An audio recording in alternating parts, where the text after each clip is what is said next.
to see you all here tonight. I'd like to ask you all to rise, and if our chaplain would please lead us in prayer.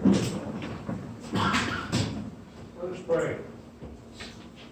Heavenly Father, accept our thanks for bringing us in safety to this day, to this moment. We thank you for the companionship we are offered by this group. We thank you for our heritage and ask for courage and dignity to defend it and pass it along. Bless the food we are about to receive. Keep us faithful in your service. Through Jesus Christ our Lord. Amen. Please remain standing.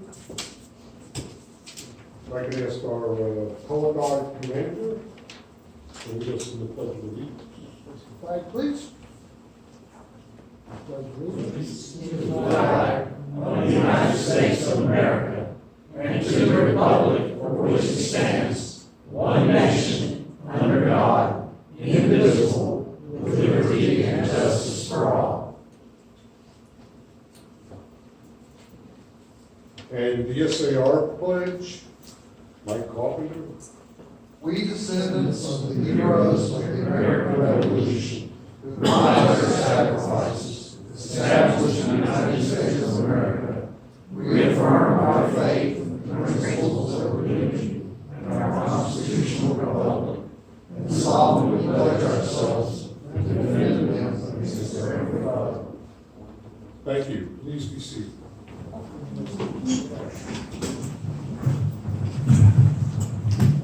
Except for you, Larry.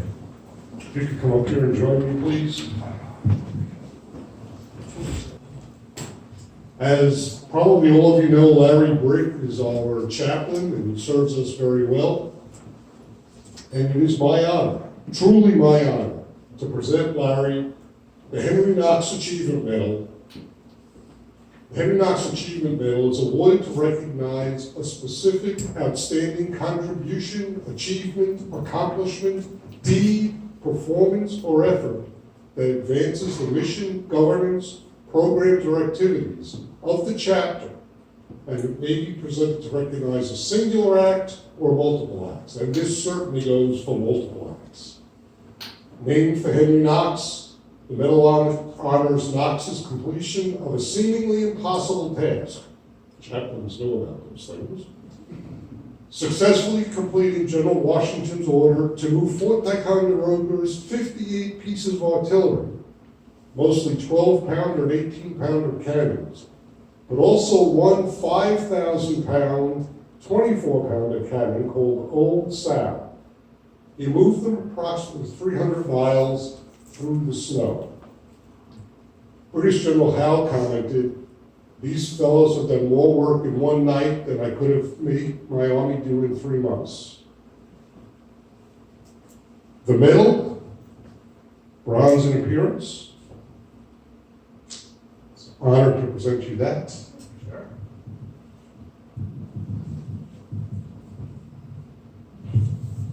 And your certificate. Larry.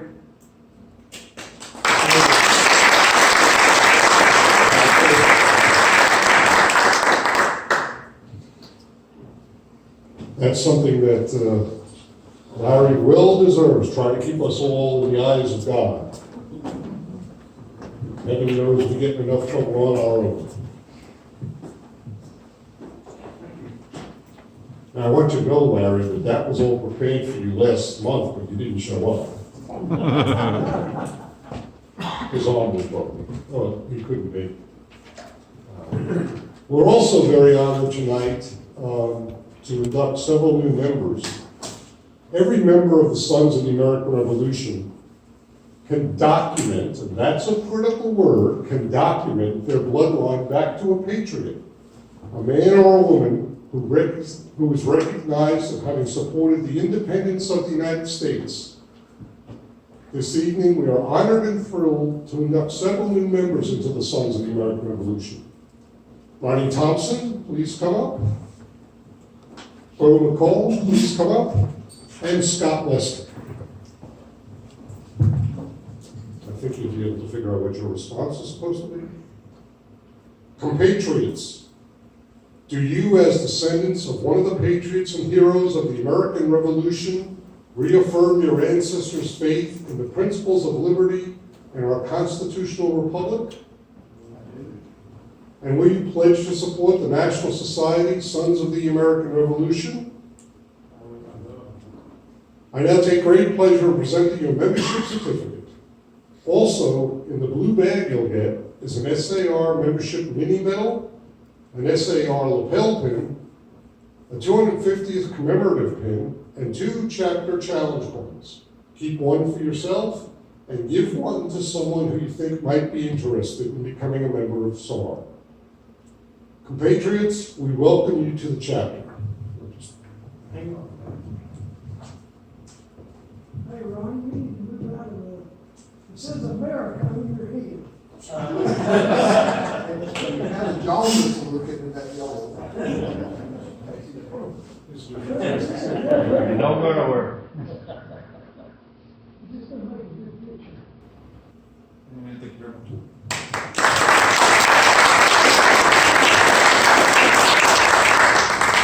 If you'd like, it's not mandatory, if you'd like, you can say a few words to the assemblage. I want to thank all the people who helped go through that lineage of mine, Robert, Tom, and thank you so much for helping me get through this. And thank you so much. I also want to thank these gentlemen for helping us, going through all the lineage and getting us in. I really appreciate all of it. So thanks to, of course, my ancestor, who was Francis Howard, who gave to the Patriot cause. And I want to thank you. Well, I just want to thank everybody for welcoming me. I enjoy these meetings monthly, and I've learned so much already. So thank you very much. Welcome, gentlemen, thank you.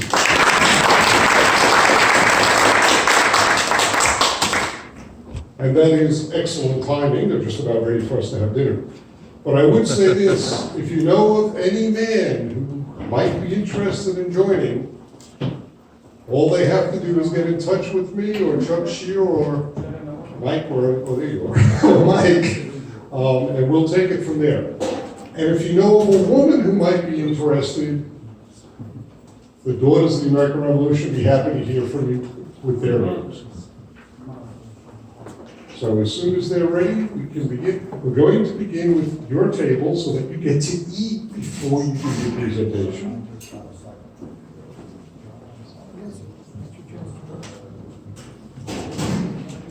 During dinner, as has become our custom, there will be a PowerPoint presentation recapping some of the activities of November 1775. Thank you, and as soon as they're done, please begin.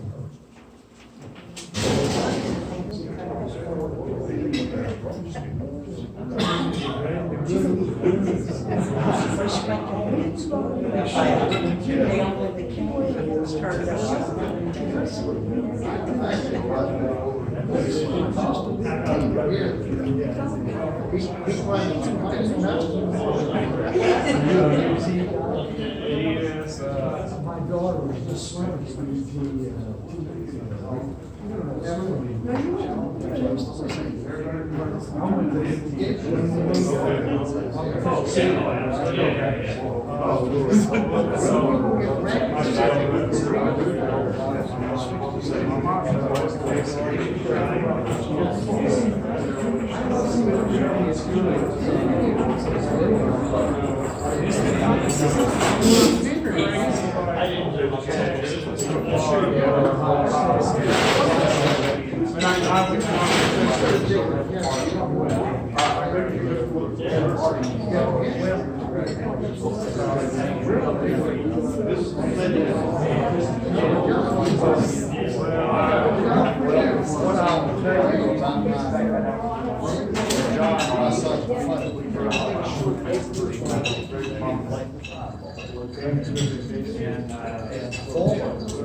I'm just like Stalingrad, man. But anyway,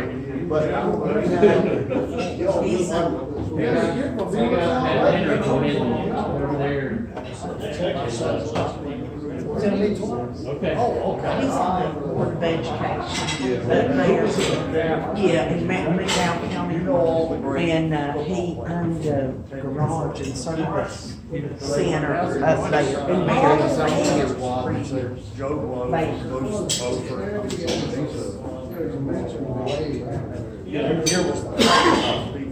Albert. We got the largest human being I've ever seen in my life.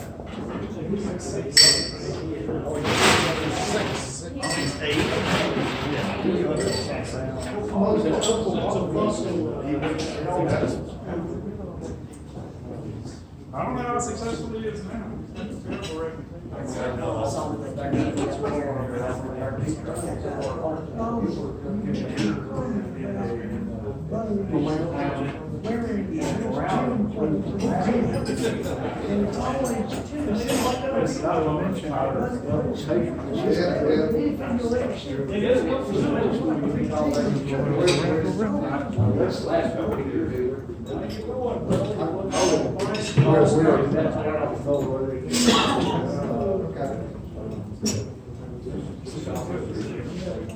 Okay, so you think you got the.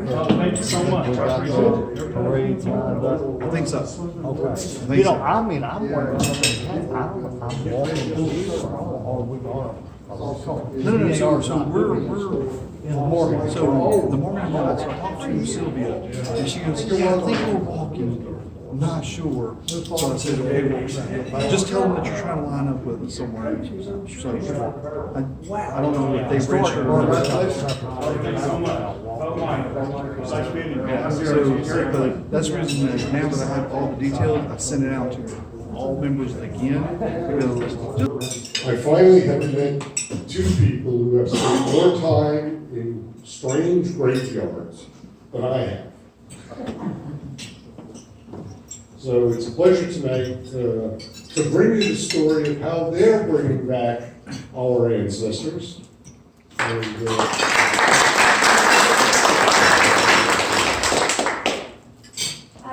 before we start talking about cemeteries, I just wanted to share something with you. After an early voting a couple of weeks ago and worked with John Smith. And we were just talking, wondering if he'd be a cousin. And I asked him if he was on FamilySearch.org, and he said no, and I said, well, get on it. All you gotta do is there's a small tree, it's free, it's sponsored by the Church of Latter-day Saints. And he got on there, and he had his little app, and my app. And then you can look on there and it says, are you near a relative? We were cousins. Eight cousins twice removed, and it shows you exactly how you're connected. Goes all the way back to Johnstown, Virginia.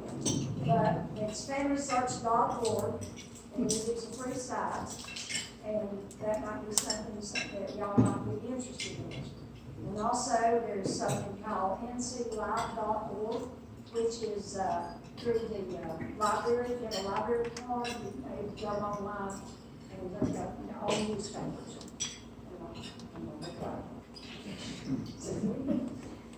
I want to say something about Lincoln first. She never gets credit for what she does. She is phenomenal. She is a powerhouse. She has connections. She's raised thousands of dollars for this effort herself. And she just doesn't get credit for it, so I wanted to just say that. And, what was it, $17,000 for tree removal? Something like that. Not about 50,000. Well, we're all the cemeteries, because then they had to be stump ground, and then it would be, so, but the first effort, and you got that within no time. Well, you're looking here at Gilboa, and probably a lot of you have been out to Gilboa. This picture was taken around 1990. And this is where it all started, and a lot of people think it started with DAR, but it started with Andrea Kaiser. Andrea wanted to clean these graveyards where her ancestors were.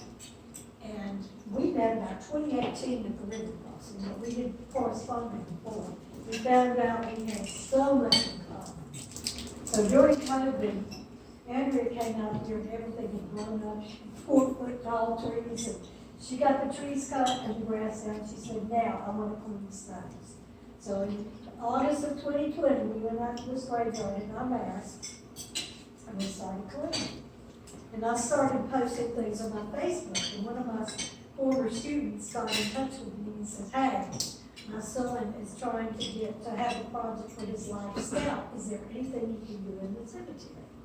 He belonged to Denton, he was at Denton's Chapel. This is the same thing. If you notice, let me say, interrupt myself, that's what it looks like today. So the Boy Scouts from Denton's Chapel came out to Gilboa, camped out, brought their daddies and chainsaws and good stuff, and they were the first ones that actually clear off that back brush all the way back to the old road where there were stonework roads. So at that point, we were at Quaker Meadows VAR, and Jamie Matthews was our regent at that time. And Jamie said, hey, this would be a great service project for DAR on our day of service. So that is when DAR came. And later on, when we moved to another cemetery, DAR had been tremendous. They were tremendous help over there. So this is over. If you've been to Lake James State Park, it doesn't look like that anymore. If you look really, really way back there, you can see some tombstones. After they built the road into it, you could at least get there. It used to just be an old dirt road. And I don't think you see the tombstones at all in this picture. We've got 4 patriots up there. And thanks to, we had 3, and I kept saying, this guy's a patriot, the dates are right, plus I read some stuff about his family. Let's see that. And thank you, SAR, for proving that Abraham Renshaw was a patriot, because he was. This is what it looked like when we started, because the maintenance team at Lake James Hattie Creek Park had started cutting down some of the brush. Great job. So this is a good start. Nora Coffey, the ranger up there, invaluable help. And she said, those trees are going to damage those grass. So here's where the fundraising came from. This kudzu is in Halltown Cemetery. It's in McDowell County, up where, on the hillside above Lake James, right where the top river comes into the lake. She had kin up there, so we were up in Halltown. More about that later. This was John Hall Cemetery. It's out of Morrison Road on the Rooster Farm. And not only was all that brush there, it was full of poison ivy. More about that. This is Kid K. Bristol's cemetery down at Chesterfield. So, and I think this is a part where she's going to do, there's a lot more to restoring cemeteries than cleaning the stones. And we're going to talk about cleaning stones. So if you can clean a pot in the kitchen, you can clean the tombstone. But Andrea's going to go over some of the problems we encountered, which she solved. Well, that's the same cemetery, same tombstone after we got the poison ivy out. That's Jamie Matthews. Who was that with her? I don't know. Flo Carter, incredible work. There you go. You're welcome. Okay, when we went to Gilboa, we lost during the pandemic, and I thought, well, I can go and restore, clean up my grandpa's, over there, I have 2 grandpas, grandparents. And I don't need to be with anybody, I can go and just do that, and I did it. Well, some Facebook, somebody mentioned something, and I said, well, come to find out, my great-grandfather and her great-grandmother were brother and sister. I did not know her, never saw her before in my life, never talked to her. She writes me and says, I'm sending you a check for $5,000. And I said, you don't even know me. She said, I trust you implicitly. So I called Susan. I said, Susan, we gotta open up a checking account. And I gotta have the record on this much money. So they took the money, the road, it's hard to tell here, but the ditches were running down through the middle of the road. The road was terrible. So I took, my husband builds houses, so he could point me in the right direction. Had 3 sections of road pipe put in, had roads, the ditches opened up, the roads were straight, and I started out with pressure run on down first to get this base, and then many loads of gravel, and planted some grass, and had a little bit of money left. So I wanted to get some asphalt, because it's really going, dangerous going out on 64. But I only had enough, you see that stake? I only had enough to do there, and I thought, man, I'd love to have enough to go down there where the road's level. But I didn't have enough money for that, so the guy comes. And when he gets there, he says, well, they made a mistake. And I said, what? He said, I ordered 10 ton, and they said 16. I said, that wasn't no mistake, the Lord done that. So, you see how much farther down the bottom, I didn't have to pay for it, the extra. And this is the road going into the church with gravel. And that's what the gate looked like. We sat out there, went over there one morning, July at 6:15, and waited on a guy to come and mow the cemetery. And while he's gonna push mow, and we did it around all the stones, and I cut these pine trees and bushes down. We worked for 6 hours in that July heat. Well, the gate was terrible. When the guy came to mow, and he mowed it roadside, charged me $150. So the next time, and I said, Matthew, who's your grandpa? And he told me, so I got on the computer on Ancestry that night. Next day I said, well, let's walk up into the cemetery and look at your handiwork, what all you've done. Got up to the top, I took a foot, knocked the dead grass off, and I said, that's your great-grandparents. And over here was his 4th great-grandparents. So, the next time he moved, he said, put that money on a new gate. So, got a new gate. We got the gravel. Recently, we had enough money. We took down 4 or 5 trees in there. It's oak tree, they for the church. This kill me to cut it, but when they cut it, there was that much wood and that much dead dirt inside it was dead. So we got that raised money for that. And then, this bank, there's great right there at the edge, and I'm worried about that bank washing. So we raised enough money to put that riprap down through there. But anyway, we had some money left, so recently we got 22 new additional, we never take an old marker out, additional markers. It's some with like babies that are, or some that so things you couldn't read it or they were broken and beyond repair, so we have enough money. Because I want to close that account when I've got a little bit of that for here. And I'm gonna be done with that. Okay, now I'm to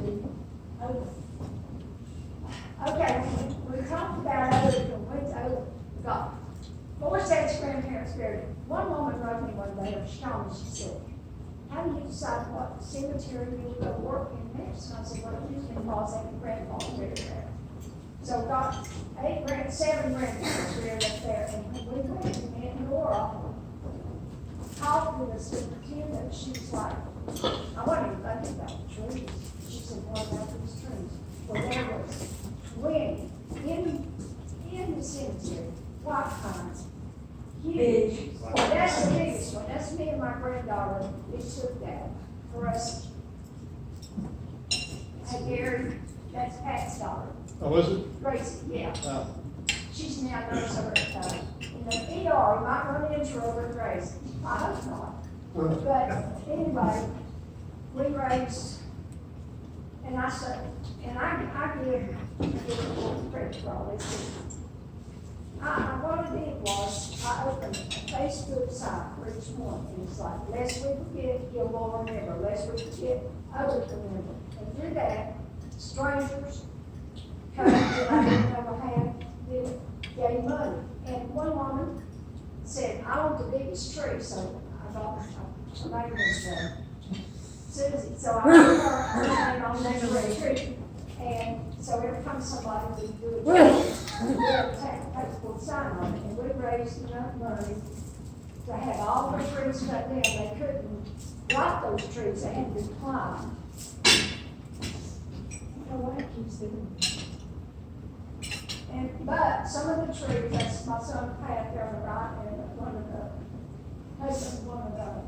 AR members, and we had to go over on Sunday before they came, and they had to actually dig up these old stones, and my son was digging up his fourth great grandmother's headstone, and he carried it to the woods. This was one of the most precious stuff. What you tell that, Myra? Well, I've actually found out she's a cousin. This thing's hard to read, but this young woman, she died rather young, and it's written upside down and backwards. And I heard, my grandmother told me all kinds of wild things. When you saw something like that, they carved it like that, so the devil couldn't read it, but the angels could. Really? And that's, I've been all over Burke County, that is the rarest stone in Burke County without question. But it says, her name is at the bottom, it says, I'm a soldier of the cross and will follow the Lord, and I want my friend to follow me. And it was a hero, I don't know. Unfortunately, it made it through all of this. But her stone, her grave, there was a huge tree. What's your year of death if that individual, you know? The one, The year of death of that individual. 1844. Okay, yeah, I'm just. and that's Pat and Susan putting it back. But we had enough note, okay, it's climbing the tree, and that was very nerve-wracking. But we also had to warm down. There's one really, when this guy's in the top and he's doing like this, and the tree's just going back and forth, he's like he's riding a horse, that tree's just swaying. But they did a great job, and we have enough money, we raised enough money to have all the stumps ground up. Here's another good story.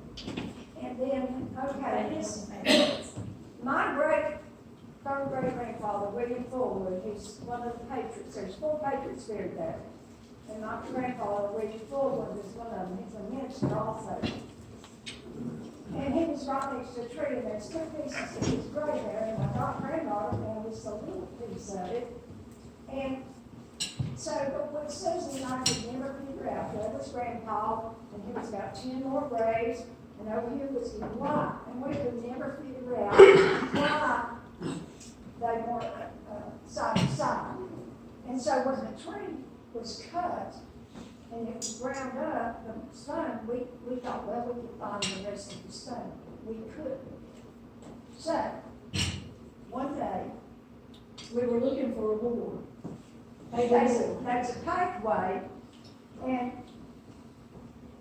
I had dug down. It was in July, you see, and I dug down and I found that. That's right beside that little stone there, was his daughter-in-law. And I dug down, and Gracie, my granddaughter, was there, and I said, Gracie, bring that stone over here, borrow that. And she brought it over. That's when I got it up out of the ground. And this was during the pandemic, it was hot as everything. I got it out and laid it down, and it fit like a puzzle. So this is the part. So he was really buried by his wife after all. And what had happened, Susan, I think, is it broke, they leaned against a tree, and then over time somebody laid on the ground. And so all these Revolutionary War things they had in his grave, and he was over there saying, I'm not there, I'm over here. So anyway, one of the was, me and cousins gave on this, we got a piece of granite, and then on the other side it says what is original Stonestead, but there it is, and so he's got his, I added a little bit to it. But he was also responsible for helping build church, a black church that's in the woods up there, over as well.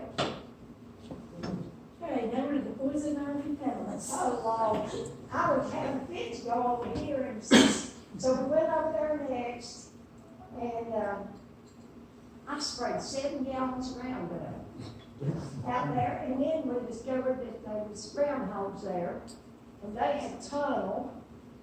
We had one tree, and this is on the land of Robin Halliburton. And it's very, very nice. There's where the groundhogs have dug and just about totally buried that. But we got rid of the groundhogs, and there's a fence around it, and it was falling, there was cows getting into it. That's a ruin. Yeah. But anyway, what Robin did, he standing up the fence, fixed the gate so that the cows couldn't get in there. And he doesn't care who comes as long as you shut the gate going in because there's cows. But we worked over there and worked, and the DAR came and It's Jane Matthews. it was just, we spent a lot of time in this cemetery. There's 40-some graves. That's another whole story. That's the story. Okay.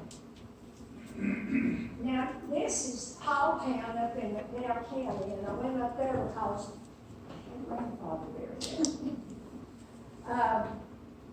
Grant Hall, Elijah Grant Hall, but the kudzu was here. You can see those stones right there were just totally covered up. Now the bridge crew, I haven't mentioned them, they were wonderful. They came up, they're the firefighters, they're beautiful offenders, but we always feed them really good. They like to come. And they sprayed this kudzu and really helped it. The longer did this, you can see through there, Lake James, that used to not be there. We're gonna get all that cut off so you can see Lake James. It's a beautiful, beautiful cemetery. And that's the road. The road was really bad. And we ended up raising some money for it and had the road fixed going into it. So it's nice now. And every cemetery has problems. You know, it's not, it might be trees, it might be the road, it might be both. Now this is right over on Marshall Road, not far from my house. It's on the top grade. This is one grandpa buried there with his third wife. His other wife's died. And when I went over there, the first time I saw it, it was in March, and it was full of March flowers. It was beautiful. But when I went back to Barclay, you couldn't even see it. There was poison oak hanging down. It was terrible. The bridge crew came, and within, by lunchtime, they had it cleaned off. And we had an old fence that had been put up as a Boy Scout project. Well, there's this guy that we met, Mike Hunsaker, that came that helped us and we referred to him as our angel because he was so good. But I said, Mike, can you go pick up, let me tell you about the fence, and I got to tell this. I went to Greg Park's spot, it's the fertilizer, and was going to go to Napa and mail a letter. Because somebody stole our mail out on mailbox, so we don't mail home anymore. But as I was leaving, I saw this fencing laying on the bank. And I called and I said, how much is that fencing? It's $30 and 16 feet. I said, okay. And I'm thinking, 2, 4, 6, 7, and 1 in front. 7, 3, 21. If I could get a gate for $40, if I had $250, I could put a new fence around out of the cemetery. That's why I say the Lord is in this, because I went to the post office, mailed this letter. And Jane Matthews, I knew was in the midst of all this, I met a woman in DC that turned out to be a cousin, and she paints pictures of dogs for free and tells people to make a donation to their animal shelter. Well, she included cemeteries, so here was a check from Jamie for $50. So I knew that was coming. But then I had another check, and I'll tell you about him in a little bit. Mr. Floyd Henderson, there was his envelope, and I opened it up. It was checked for $200. So in 15 minutes, I had enough to be a fence. Now, I know the Lord done that. I did do it. He done it. And then, so I called Mike. I said, Mike, can you put that fence in? Mike, he said, you know what? I'm gonna get a friend. We're gonna put this fence up for you. So, but that thing in the spring, there's even more March flowers. It's beautiful. And there's a white oaks in there. It's right at the edge of the woods. And it's a beautiful spot. How many graves in that cemetery? There's 5. But I have a question. See, his stone was broken. That one right there, it was broken and covered up and repaired it. But there's a face that's in the ground very, very deep. It does not fit his stone, it has a base. Whose is it? I can't figure this out, so I'm trying to my digit and y'all. Okay, my turn. As I said before, you can clean a pot in the kitchen, you can clean a tombstone.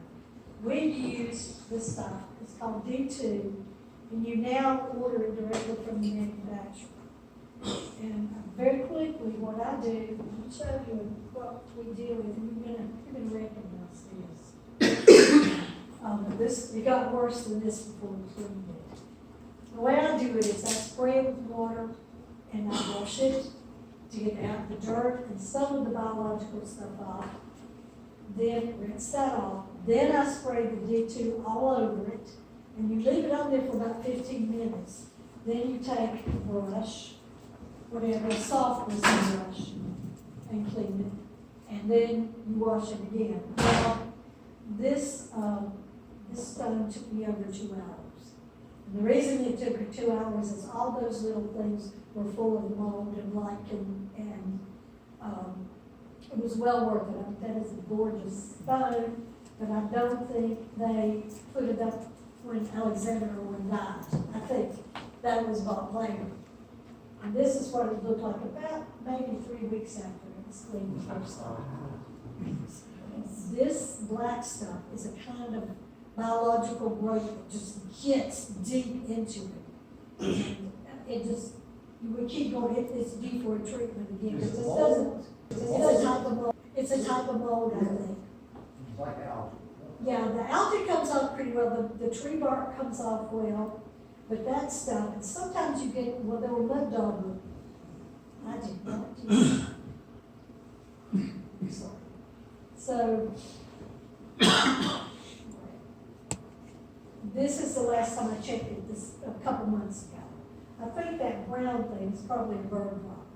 I'll be out there Sunday, and I'll tend to that to see if that's the problem. Which cemetery is this? This is Quaker Meadows. At the radio hill? Yeah. And you do know that you can get in touch with me or somebody at Historic Burke Foundation to get access anytime. You can call me and I'll let you in.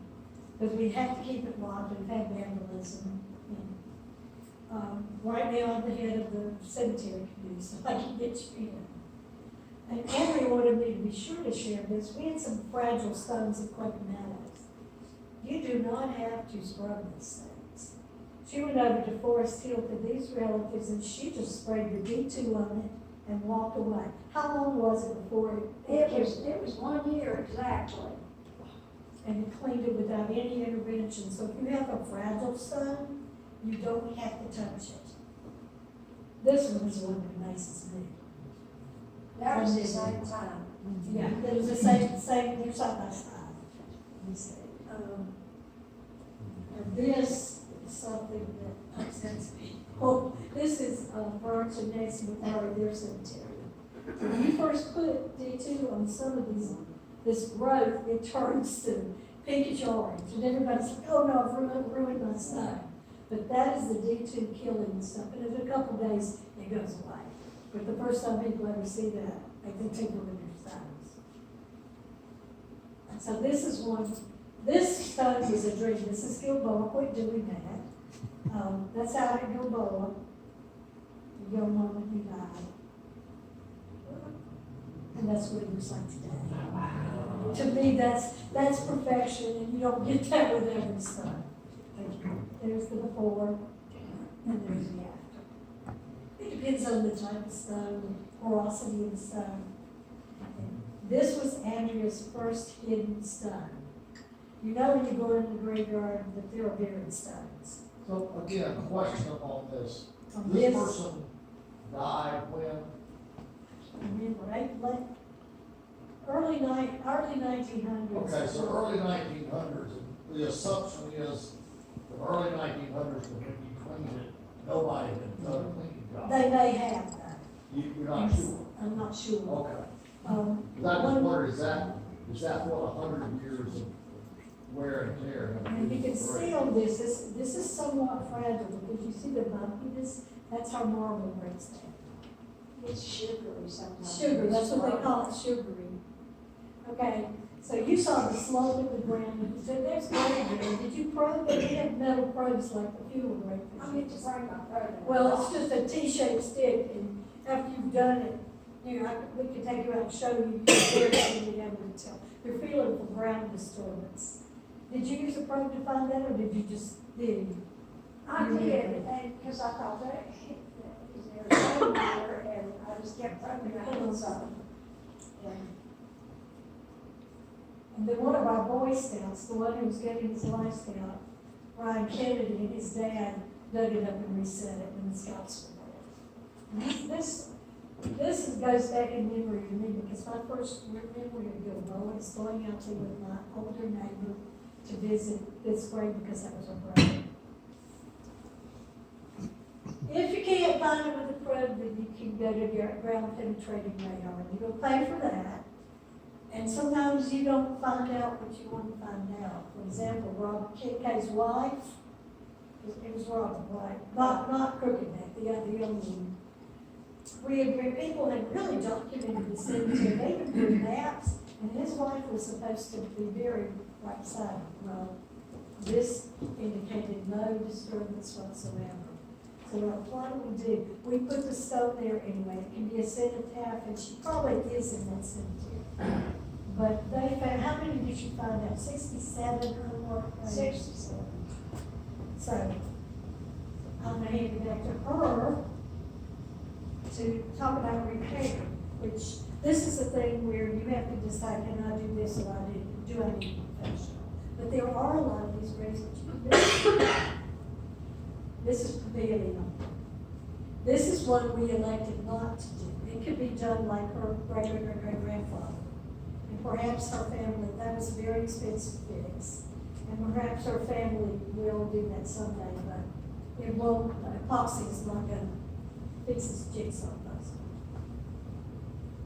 But we did find that in pieces. If that thing was put together, it would be this tall. Yeah, It'd be this tall. It'd be a risk. There's a good fix. That's an unusually good one, because most of the time you go in these old cemeteries, they've been broken for so long, they don't fit together now. Which of these granite And marble. marble? And I don't know that much about, stones and all, but they're all in the same family. A lot of the marble come from Georgia, and there are lots of grades on it. This is pretty high grade, I think. Well, how did you fix that one? This is what she's gonna do. Okay. Now, there's one that's not repairable, but we never get rid of it. Those fragments stay there. Come on, computer.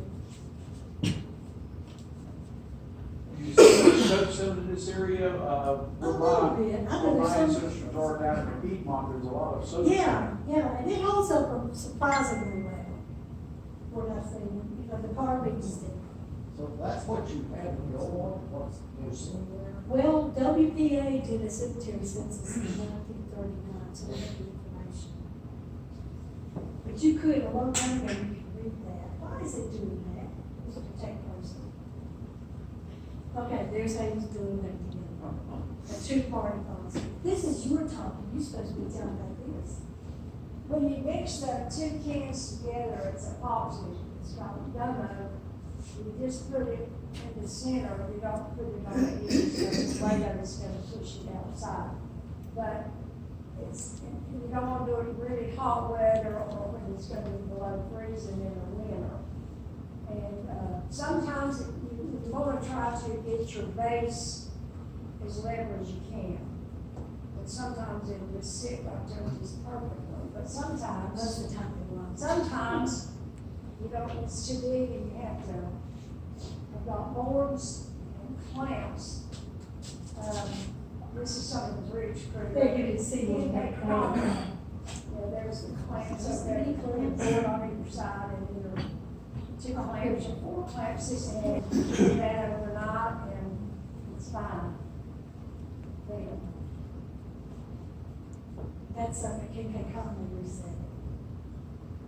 Now, this cemetery was moved from,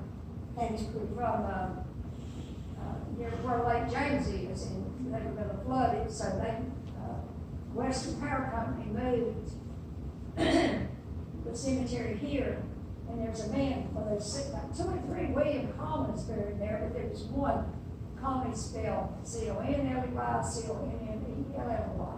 But there was one, and I got a newspaper article where it says that when they moved Big Bill Conley, and this was in 1916, when they wrote this article, that Big Bill Conley's brogans were as good as new, and he'd been married for 50 years at that point. Just saying, you should have a big bill to So, say. you know, I couldn't help but wonder about what Big Bill's shoes look like now. And then still there. Okay, now back to me. This is Eric Stacy's wife, and her portal stone has really been to the mill. This is a term I created, a heritage stone. That's what I call it. And that's when you take a stone that's in danger of disappearing, you take the essential information and you put it on a smaller stone. And I put some over at Quaker Meadows. We need to do them all, but I'm sorry, it takes historic work a while to get things done. Some of them are done. And the thing about it is, they can, like, a historic work over at Quaker Meadows, they can be covered up if you're doing photography or something like that. But that was poor Nancy.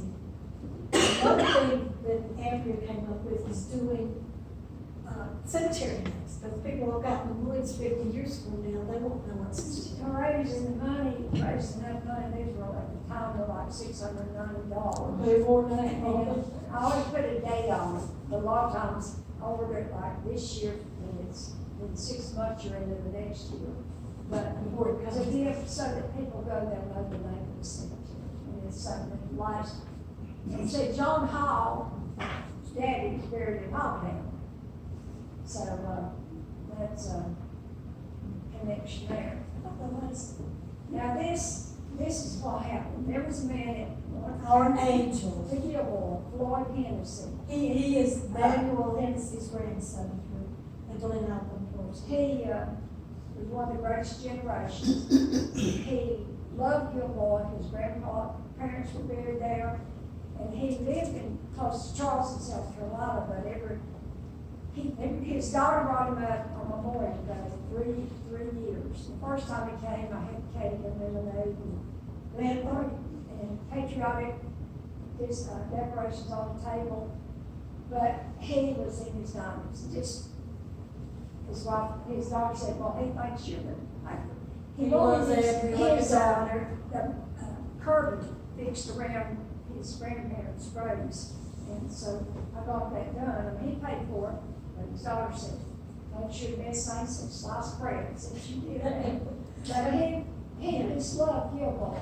And he then found out that he was candidate for Kincaid's at Kincaid and Bristol too. And he got to go under there and see that. The last trip up. But he fell and broke his hip. But anyway, when he died, his daughter put in a obituary that he could give, they could give donations to the cemetery. So, and then she gave some, so he ended up with over $3,000, and I thought, what can Okay, take it I again. do to honor him, And to honor the cemetery? we had wanted to put up a marker for all the people that we knew were buried and we didn't know where. So he's, what, I hate it. he's not buried there, and he's buried in South Carolina, but, there's one of these Gilmore. That's Gilmore. That's one at Kincaid, and it's got his name and everything. That's his And it's picture got of World War II. people's name that we know are buried there, but they don't have headstones. And we don't know So where that the way, graves it are. honor him and it honor the cemetery. So I have enough to do both of those two cemeteries. They didn't know we were doing it. The family didn't know we And were she, doing it. So when she that's came, she cried when she saw it. a little bit of him, because he was a wonderful person, what she's done in one. But it's, and I wouldn't get by without this when I was here.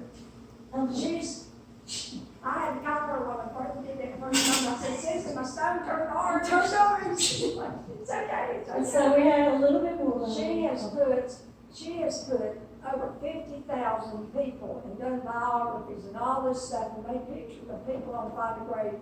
She is just like so We do much. research for people in cemeteries. This, Sometimes we- now this cemetery is right past Chesterfield Fire Department and cow pasture. His house was there. I'm gonna tell you about him. Crooked Neck. Crooked Neck Almost done. was married, came over from Ireland, he had a wife, had 9 kids, and she died and married him, and he had 9 more kids. And during the Revolutionary War, he was too old to fight, but he had 3 sons that died. And so anyway, the Tories came one day, this was when he was in Lincoln County before he moved here.